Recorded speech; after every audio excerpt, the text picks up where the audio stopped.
Welcome back to Amala P channel. I guess that we all know who Bruce Lee is. The legend never dies, right? He's always remembered for his talent and contribution to the 20th century culture, his attempt to bring the East closer to the West and bring Kung Fu to the whole world. In today's video, let's have a look back at his career. Let's go!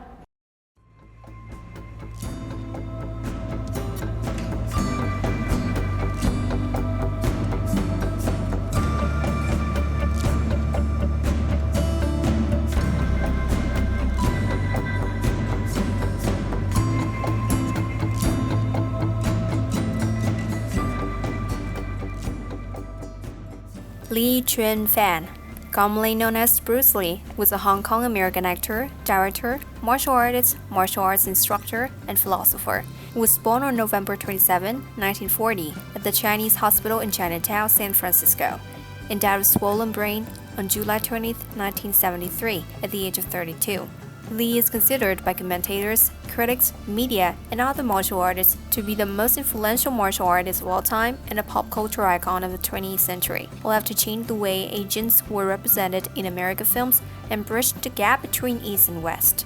He has been named one of the 100 most important people of the 20th century. Though he's now no longer with us, Lee's contribution to the world's culture and his legacy still and will remain with time.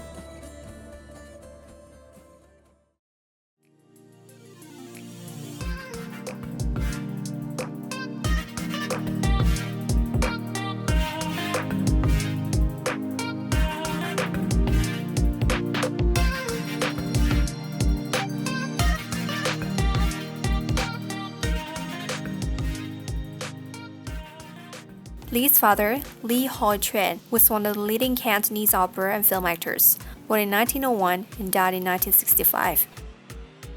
His mother, Grace Ho, was from one of the wealthiest and most powerful clans in Hong Kong, born in 1907 and died in 1996.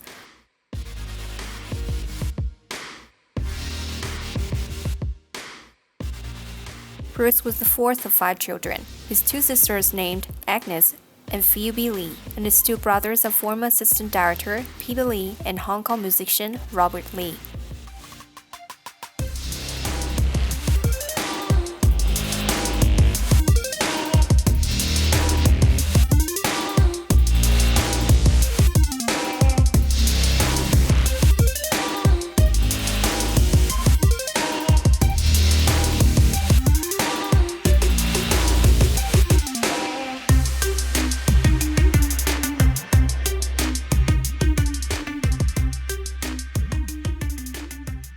When studying at the University of Washington, Lee met his future wife, Linda Lee Cadwell, a fellow student studying to become a teacher, who he married in August 1964. Lee had 2 children with Linda, Brandon, and Shannon Lee.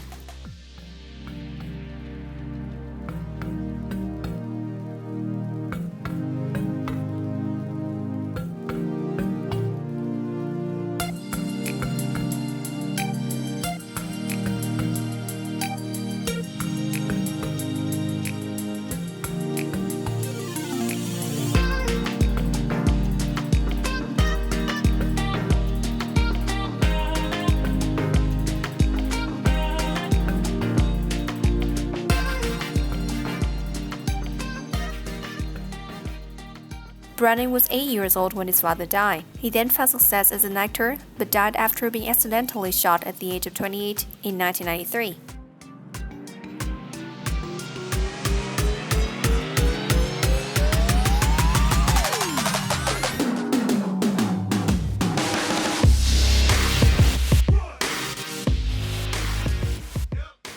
Shannon Lee was 4 at the time of her father's death. She was also grown up being a martial artist and actress, starring in action movies.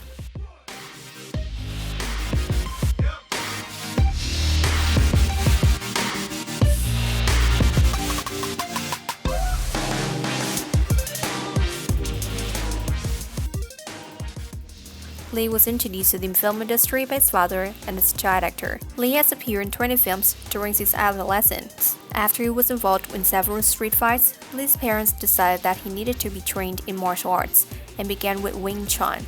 At the age of 18, Lee moved to the United States to live with his sister, Agnes, to receive higher education.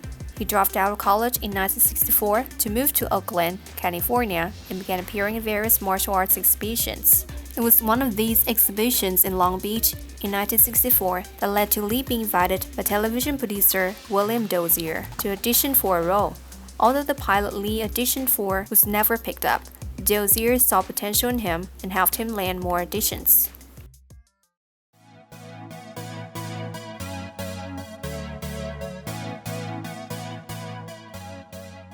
Lee entered American television in 1966 when he played the role of Kato in the television series The Green Hornet.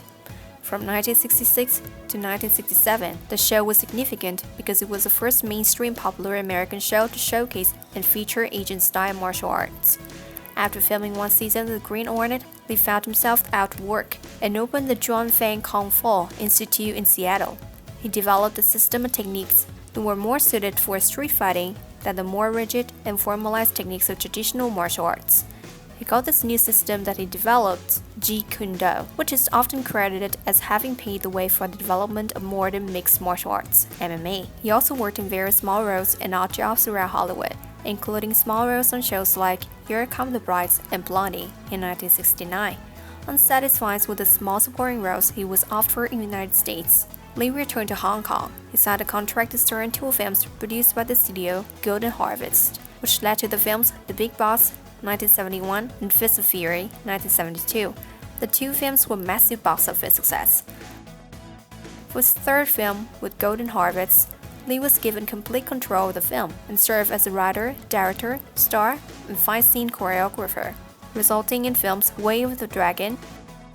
He began his work on his fourth Golden Harvest film, Game of Death, but the production stopped after he was offered the starring role in the film Enter the Dragon, 1973. He passed away unexpectedly just 6 days before the movie was released, but went on to gross an estimated $350 million worldwide. The unused footage of Lee that he originally filmed for the Enter Dragon was eventually recovered and featured in the documentary Bruce Lee, A Warrior's Journey, 2000. Bruce Lee had a net worth equal to $10 million at the time of his death in 1973, after adjusting for inflation.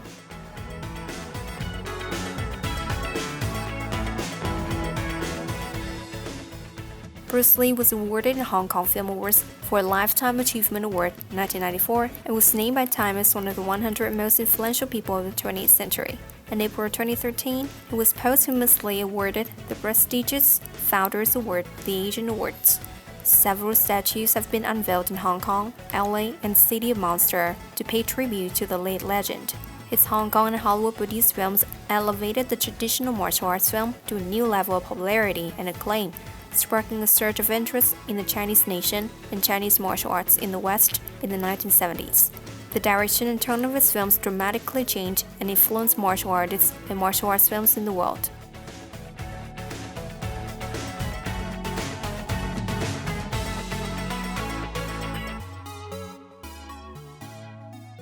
Bruce Lee's personal quotes that will trigger personal growth and have to combat self-doubt. Absorb what is useful, discard what is useless, and add what is specially your own. Mistakes are always forgivable if one has the courage to admit them. The more we value things, the less we value ourselves. Well, that's all for today. Share with us how you think in the comment section below, and don't forget to hit like, subscribe to our channel. Thank you for watching. See ya!